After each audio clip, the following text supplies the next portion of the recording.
Assalamualaikum warahmatullahi wabarakatuh. Jumpa lagi dengan Pak Fahmi di materi pendidikan agama Islam dan budi pekerti.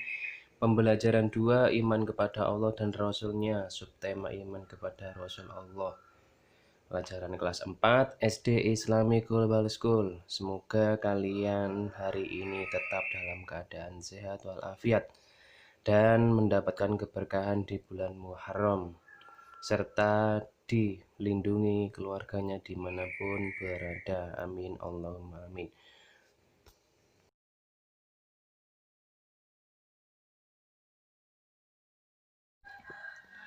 Iman kepada Rasul Allah memiliki pengertian di bawah ini, yaitu iman kepada Rasul Allah artinya kita percaya dan yakin bahwa Rasul adalah utusan Allah yang diperintahkan untuk berdakwah, mengajak umat kepada jalan yang benar dan diridhoi Allah.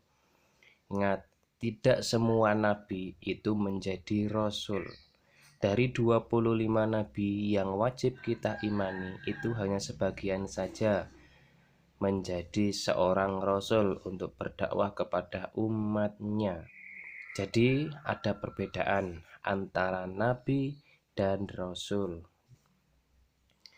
Rasul itu memiliki kitab suci, memiliki umat, sedangkan nabi tidak semuanya memiliki umat dan tidak semuanya memiliki kitab. Berikut perbedaan antara nabi dan rasul secara pengertian. Nabi adalah utusan Allah yang diberi wahyu untuk dirinya sendiri, sedangkan rasul adalah utusan Allah yang diberikan kitab suci untuk dirinya sendiri dan disampaikan kepada umatnya. Jadi kita sudah mengerti bahwasanya Nabi dan Rasul itu memiliki perbedaan. Contoh saja kayak Nabi kita, Nabi Muhammad itu termasuk seorang Rasul karena juga memiliki kitab suci dan juga memiliki umat, yaitu umat Islam. Kemudian kayak Nabi Isa juga sama seperti itu, memiliki kitab namanya kitab Injil, terus disampaikan kepada umatnya Bani Israel. Nabi Musa juga sama, memiliki kitab suci bernama Taurat dan disampaikan kepada umatnya, yaitu di daerah Mesir pada zaman Raja Fir'aun. Berikutnya Nabi Daud juga sama memiliki kitab suci namanya Zabur dan disampaikan kepada umatnya.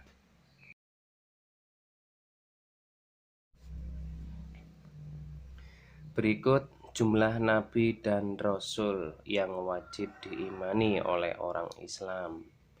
Mungkin kalian sudah pernah dengar, belajar mulai dari kelas 1 atau mungkin dari TK atau mungkin dari tempat mengaji itu mengenal nama Nabi 25 yang dimulai dari Nabi Adam, Nabi Idris, Nabi Nuh, Nabi Hud, Nabi Soleh, Nabi Ibrahim, Nabi Lut, Nabi Ismail, Nabi Ishak, Nabi Yakub, Nabi Yusuf, Nabi Ayub, Nabi Su'aib, Nabi Musa, Nabi Harun, Nabi Zulkifli, Nabi Daud, Nabi Sulaiman, Nabi Ilyas, Nabi Ilyasa, Nabi Yunus, Nabi Zakaria, Nabi Yahya, Nabi Isa, dan terakhir Nabi Muhammad. Itulah nabi yang wajib kita imani. Dan ada beberapa nabi yang tidak wajib untuk kita imani. Diriwayatkan dari beberapa riwayat yang pernah saya pelajari bahwasanya jumlah nabi yang tidak wajib diimani oleh orang Islam yaitu sekitar kurang lebih jumlahnya 135.000 nabi. Nah, di antara beberapa nabi yang tidak wajib kita imani itu sangat banyak sekali jumlahnya, dan di antaranya termasuk kayak seperti Nabi Khidir, itu kan tidak termasuk di antara 25 nabi. Nah, disitulah nabi yang tidak wajib kita imani jumlahnya seperti itu. Yang wajib kita imani yaitu mulai dari Nabi Adam sampai Nabi Muhammad.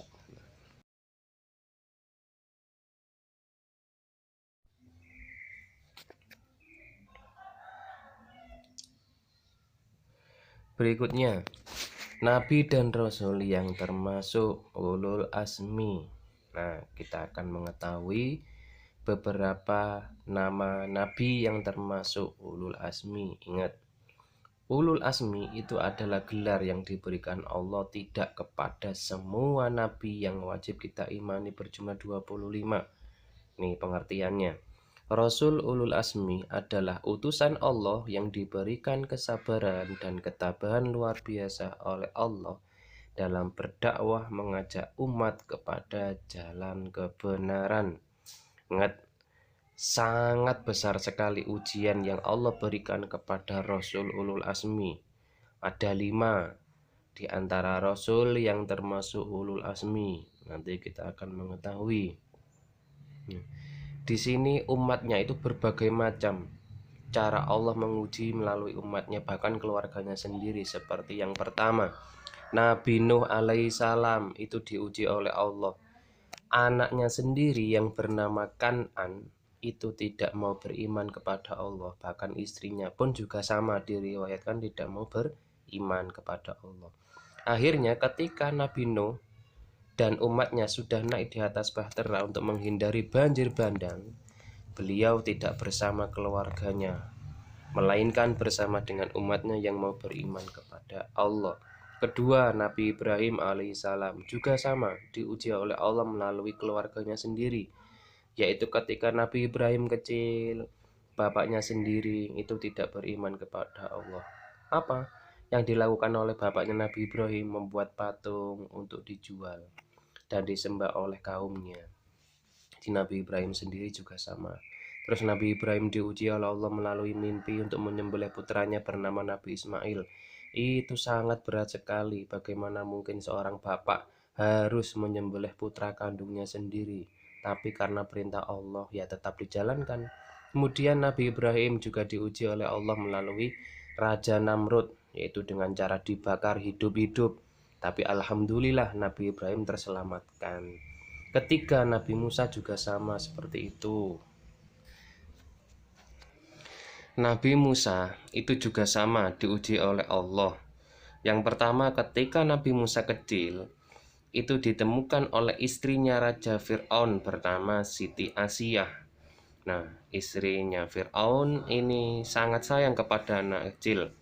Padahal pada saat itu semua bayi yang laki-laki wajib dibunuh, itu atas perintah dari Raja Fir'aun. Ketika Nabi Musa sendiri dibawa oleh Siti Asiyah ketika ditemukan di sungai, itu ke kerajaan, Raja Fir'aun sendiri sempat protes kepada istrinya. Tapi karena mungkin kekuasaan Allah, jadi Nabi Musa terselamatkan. Dan sampai dewasa Nabi Musa itu bahkan bisa bertentangan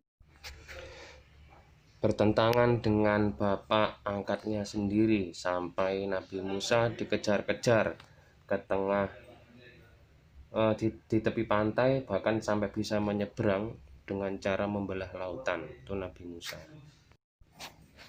Kemudian Nabi Isa juga sama diuji oleh Allah, oleh kaumnya sendiri. Ketika Nabi Isa berjalan dengan kaumnya yang berjumlah 9, itu berjumpa dengan seorang ibu-ibu yang akan mengantarkan putranya, yaitu meninggal dunia, ke tempat pemakaman. Tapi ibunya sendiri tidak menginginkan putranya meninggal. Akhirnya Nabi Isa diuji oleh Allah untuk menghidupkan orang yang mati tersebut, sehingga orang yang mati tersebut bisa kembali.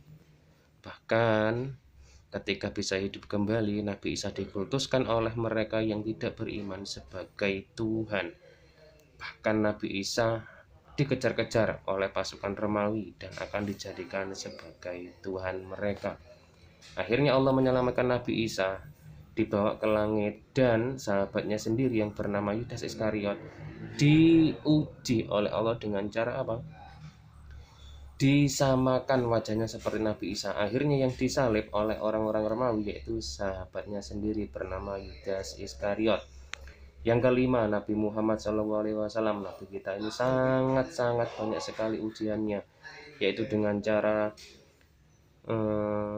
dilempar oleh kaumnya kotoran, dengan kotoran onta, dilempar dengan batu sampai giginya putus. Berikutnya Nabi Muhammad juga sama diuji oleh pamannya sendiri, yaitu bernama Abu Lahab serta Abu Jahal yang memusuhi Nabi, ingin membunuh Nabi. Bahkan Allah menyelamatkan Nabi Muhammad di tempat yang lain. Tuh.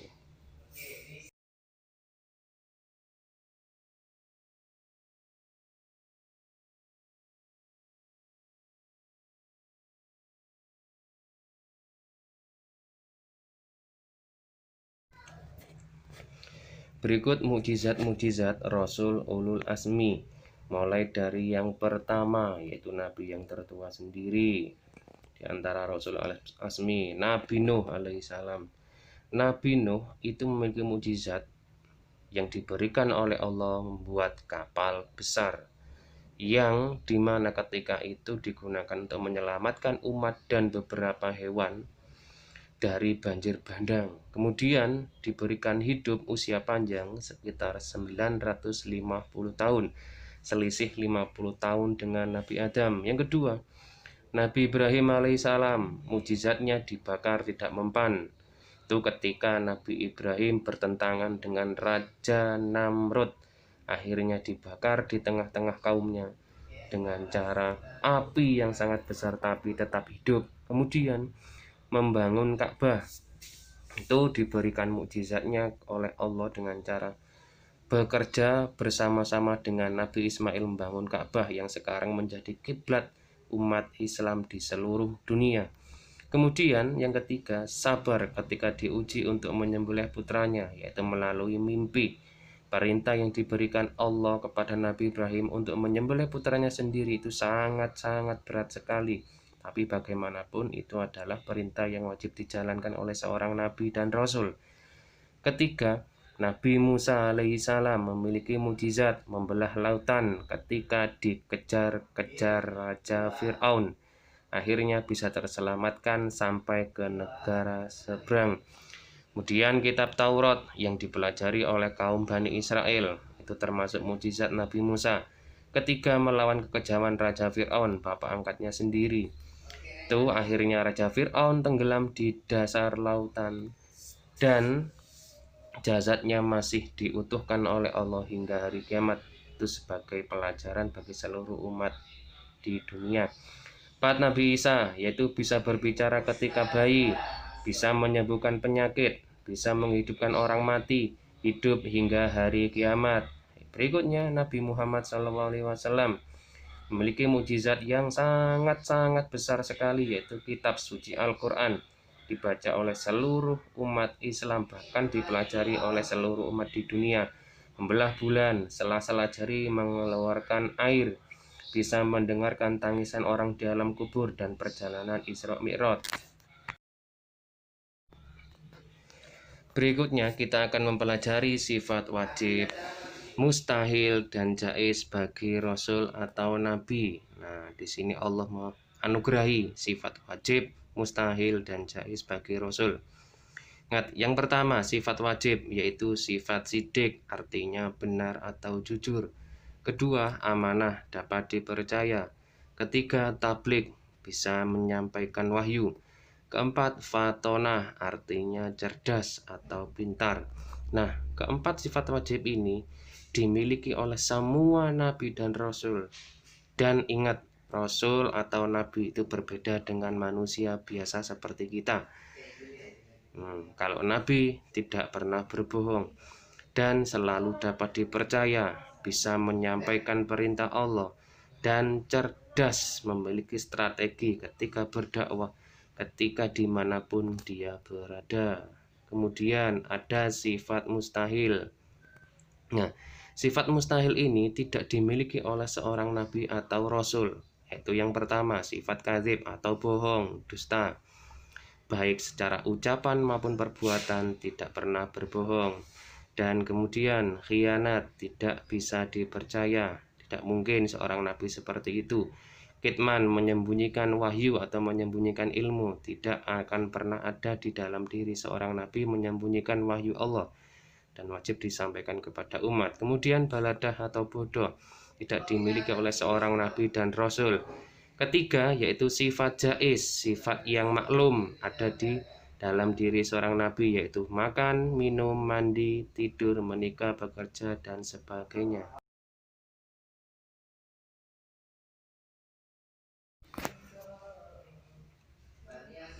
Kemudian hikmah atau manfaat beriman kepada Rasul Allah. Di bawah ini kita akan mendapatkan hikmah atau manfaat iman kepada Rasul Allah. Di antaranya yang pertama, dapat meneladani sikap-sikapnya. 2. Semakin rajin beribadah. 3. Rajin mengaji. 4. Hormat dan patuh kepada orang tua. 5. Beramal soleh di mana saja berada. Jadi di antara beberapa sikap dan sifatnya Nabi, kita berhak untuk menerapkan dalam kehidupan sehari-hari.